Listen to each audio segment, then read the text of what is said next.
ส่วนช่วงนี้นะคะก็มีการเฝ้าระวังฝนตกหนักน้ำท่วมฉับพลัน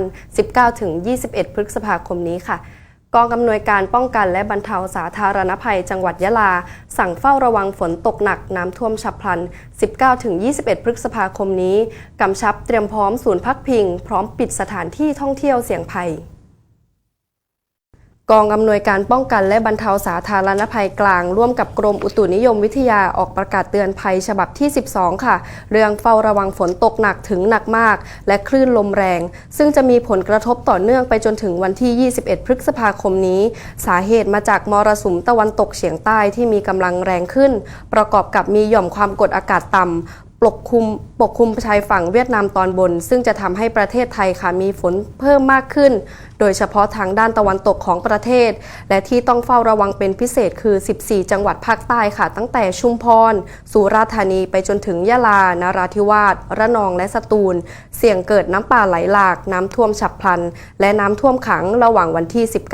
19-21 พฤษภาคมนี้ด้านกองอำนวยการป้องกันและบรรเทาสาธารณภัยจังหวัดยะลาได้สั่งการด่วนที่สุดไปยังทุกอำเภอ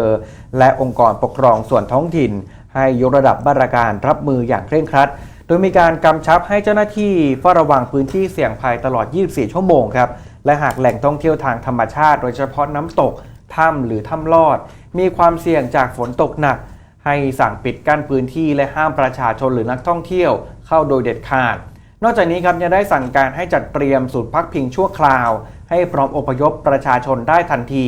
โดยกำชับให้กำนันผู้ใหญ่บ้านและท้องถิ่นจัดเตรียมเสบียงอาหารน้ำดื่มและสิ่งจำเป็นในการดำรงชีพไว้ให้พร้อมและขอให้ประชาชนในพื้นที่เสี่ยงภัยติดตามข่าวสารจากทางราชการอย่างใกล้ชิดผ่านทุกช่องทาง